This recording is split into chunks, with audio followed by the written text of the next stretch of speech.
So, like I said, the first thing we're going to talk about is compliance.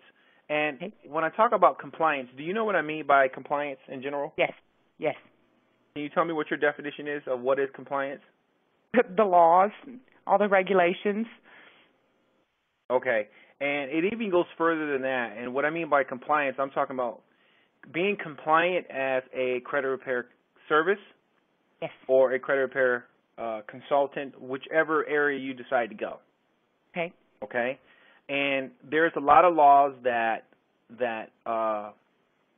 you have to know. There's a lot of little things that you have to know when you're running a credit repair company or when you're talking to a consumer regarding their credit report, okay? And because of that, you have to always make sure that you're compliant at every stage, okay? Okay. And throughout this training here, we're gonna talk about some of the laws that regulate the credit repair companies and anyone that provides credit repair advice or consulting, that sort of thing.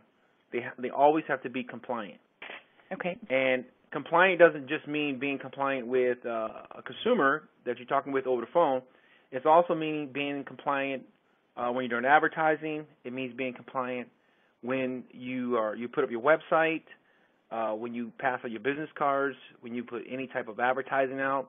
All of those things, every single piece of marketing that you put out to the world, it all has to be compliant. And when it's not compliant, then you're going to face some issues. Okay? You have any questions about that? No, none. Huh? No, none. I Not yet, understand right? completely. Okay. No problem.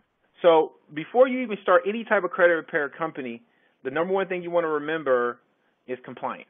Always keep that in your mind. It's very important because it can get you in hot water if you're not compliant. All right. Okay. Now, another element that makes up compliance is the proper license. Okay. And the proper surety bond. Now, remember we talked about that a little bit? Yes. Okay. So you looked into surety bonds and you looked into license. So do you know what a surety bond is? No, actually, when I went on the state's website, the first drop-down menu said credit repair service for a bond. Okay. You can apply for the bond. So I clicked on that, and then I went through several different pages, put all my information in, and then it says which bond do you need, and then I was at a loss. So I hung up, and then I called the Attorney General's office, left a message. I called the Secretary of State's office, left a message. Nobody's called me back yet. So, and I looked in the phone book. There's not one credit repair in this area, and from what I hear, it's because it's so strict. Yes, and it's very strict, and so there's a section in the training we're going to go in detail about the surety bonds and the licensing. Okay.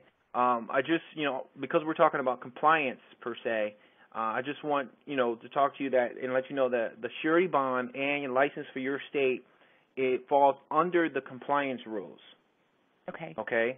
So it falls under that umbrella. So when you're trying to be compliant overall, you want to make sure not only do you're compliant with your websites, all your marketing material, but you also want to make sure that you're compliant by following your state laws when it comes to credit repair services and following the federal law, CROA, which we're going to get into a little bit later, when it comes to credit repair services. Now, CROA doesn't require you to have a bond, but your state law may require you to have a bond.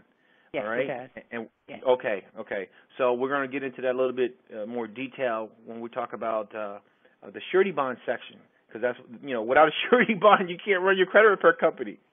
Okay. Right. Well, I've been bonded before. I don't know that it was a surety bond. I'm sure it was, because when I worked for one of the doctors and did all their collections, I had to have a bond.